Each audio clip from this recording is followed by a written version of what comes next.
Yeah. Making some random shots. It's taken some time, yes, and then it's been difficult. And thankfully, also, the court decided to grant bail to Yevuga and Co., and we are here to secure the bail for them. The most important thing is that we are challenging the constitutionality of the law that was used to charge them. And it's important to understand that our constitution, with its broader libertarian principles, allows for the freedom of association in this country. And then when you target a group of people just because of where they come from, it's something that's really undone, not heard of in any part of this world. You have maybe the US Constitution, the amendment, the 14th one says that no state can actually secede from the union. You can have a general law in Ghana like that, but then when you target only the people of the Volta region and say that if anyone from that region wants to break away from Ghana, that becomes a criminal offense, an act of sedition, that goes too far. Because yes, if someone from the northern region says that I want to also secede from Ghana, are you going to say, since there is no law against that, then the person walks freely, and yet the people from the Volta region are going to be punished? They're going to be under the eyes of the law anytime they gather to even talk about the history of the Volta region. This isn't fair, and these are some of the things we are talking against. But that said, the matter is before the court, and until the court decides, we'll only say that people should exercise patience, and people shouldn't raise alarm over this, and hopefully after 29th, when we get a positive verdict, we can talk further. And as my senior said yesterday, let's wait for justice to be done. Thank you. I thank Almighty God that today is the day that I'm enjoying, because my brothers are released today. I thank God that even if I don't know what to do, I'm very, very happy, because there's so many years. 5 years is not easy in jail. Remind is not easy. Thank you. Oh, miawezwa la Yesu Kristo fankome. Makwese abane ha mioha miakwese la gbafan kakamana. Amen. Ya yira tonya masio kamo pomo kakoko jesana okpa gbomavo. Amen. Amiasi be agba la nyata fa ma hero to gbe za klofie fie mi ko for plan na one enyegbe la nya hi baba gaka manya fa plan na one pa za du mi la gbao atohi ohana wo ifon kona no mu Monoduya macho 1981 para kalofa sheke bla yivo de ke ma fa hiji wala chi asheke pa nkakawi togbe ye ma fa hiji togbe aja kronya me kero togbe adrapanya tolia la 1985 mi plimi ofiado la duyama nyakple ya ofiado duyama. Oh, afi ma va kpoto va do fiao kan o do fiao sogbo o mi planya fiao mieli ka la ni to ha la pa pa fa club lo vore ke la apa le chi ato pa ka kalbla to vore ke agba mi silo gbama yo va le to gbe jakro e proje obe olibe obe we se to wala gato ro fa yigba British to gona bia korogishi to gbe jakro la mata e o le ko ye kwa ya hikpe to ha aya la nya do se pa ja fia o je si dame na mi gba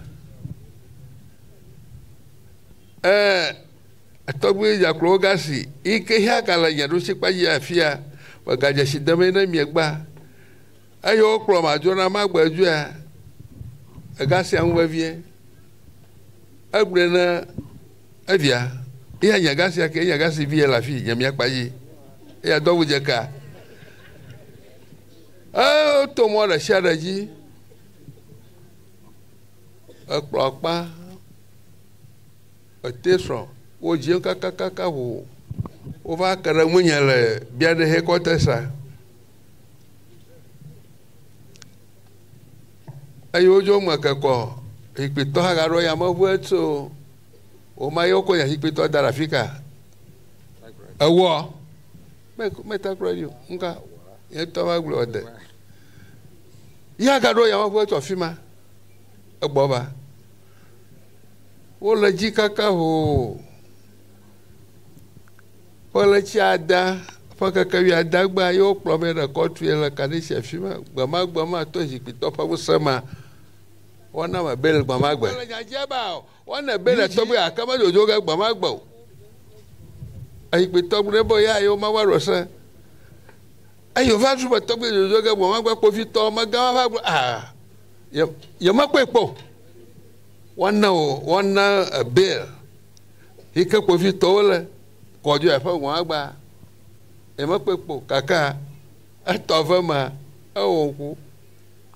Wí ká ó gbọ́n náà bẹ́ẹ̀ náà nà bẹ́ẹ̀ la ńmájígé nà láhàfí ní ó pè àwọn àṣẹ wọn ó máa ń gámá dọ́rùn ni mọ́ gbìlẹ̀ mọ́ wá. Lọ́sibí tọ́fọ́ sẹ́mà dẹ̀ ẹ̀wẹ̀. Ela ba nwe ha nwe oga eyo ba do afanya ga gboko nwa te do mohoko do nwa do ko gbogbe iya ko ba odo ganyo amahanyo akana ko bala shi o ma po mo oge o ta magbo ma jiji oko miele nyaji hoko yo ga ba ko nya ga ro da ha ko te o ga riro o ba nka ko ti so mete gbrogo te o ga ba ro da fi ma ya gbama ebi ga yi kwa o gara ma ko Mary Yanzu aba o to gbe ya na beli ai pe to ran asigbere na na li o ga ayeta registra ha ame aka mofoga ha okata hogbawe wada mitie woko ina gato yoji maka gala bia nwe te ba chuchu makula kaka bia ba ire photo re pa ba photo o gbo patapata ko o ba to bi odo ya fa la gafo ma o made apada dama ame no mawu Amen no man wo dable bo ikpeto ile havo e kama konkosia ayala yafia ye no wunya ga bo mama ga ke enwi hamawo ga bana vama o hanya shishira damu ilala kwe ba vama yata la fa pava bravo voto Fafala chiwi de kelia fa kakagba togba obo nya togba ja kro we nya fia adan maji na moko ala bana yimo la bi so wa prison da do ku se ko nya ji ai woro la fi mai o mai hade mai baba mu kate mai modo do ku se ko nya mama danwa ite mai modo nya mai modo mu buara ka ji o ta Togba jakrofa mo ha oyire maganya vi fafa adokre dudu na mio ama fofofo oto omoma oje vai afie gbabaro mama oso momo va ya gba o va sun to provio ya tare nya ma ufa lolon mu yo nya be togba jakro na yimo ova David na foma ya na people ya makwesaba ava magbaraka ko ava yata ai magbo manya ba ma so polisa ye kanyanyi adara danyo doma o to anyi hye koro fofo nyo lima yo bi adan la mana sada yo gara anya mako anya ba tro to gba ja kro gba hey magbo ma daje she o sofo magbrehaba mawu amawu da ka kwe onya gaka wodo khonu kata vo abale nchu da Canada nyonwo ma bla vana odo khobudo tay magbo khonu he ka ma daje she ba nyalona do boko ma so jira karaka agba mo fofo kata tohe bono baba ko togbia adashe na mauga ami o se na David yo se na togbia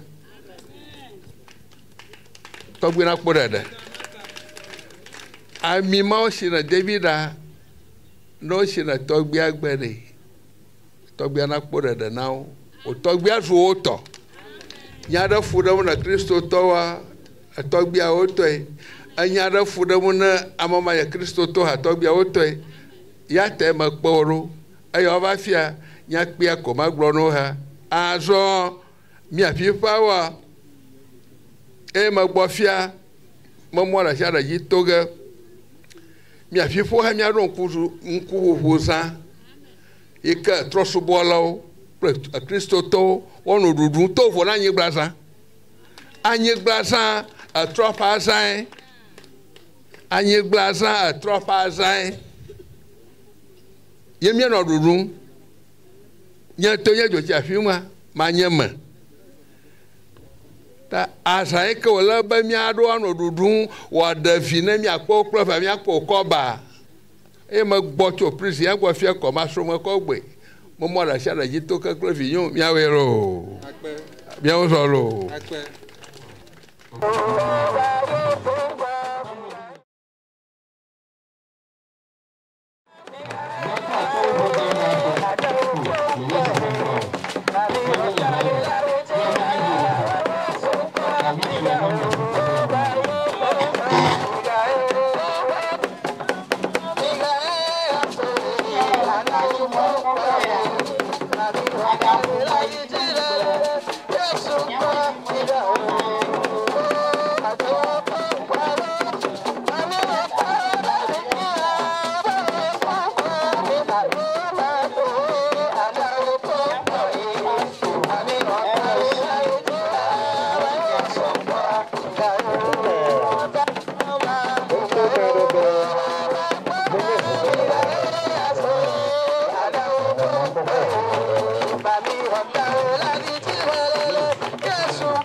Apipa we ni.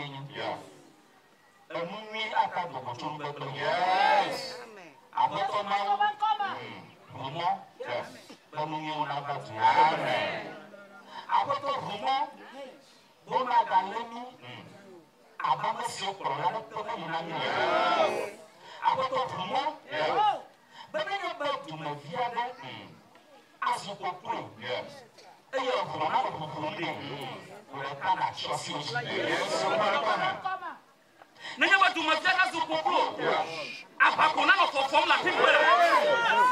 Me ba kulamba urekana yesi chokwa na. Nyano pipa nyavu. Nyano pipa nyavu. Nyano pipa nyavu de tu pasa uti. Eyo no muwa. Urekana dufia na mi. Yepele yesu banko na. Ni nyaba bana na. Le tola. Le vila. Le popo pela banko na. Amen. Amen. Amen. Ya talking the Rasi.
Velesia Emile Bomblombe Azuka Kalima Vona Pasia Platufiasia Platiasia le Papasiame Kakalima Vona Sosi Eyapisio Buji Dorola O Kakalina Buji Esia si Velesia Bila Babasio Kata El Cassia Sasam Happy Okaklamla Ihana Sebaba Kaka Klade Busiaji Abale si Kadisha Kaklamla Ihana Chipo Kamas Yukata Jaboti, Eyu Wahenti Papa Apani, Mautona Yirin, Lentola, Plevilla, Popula Pancom.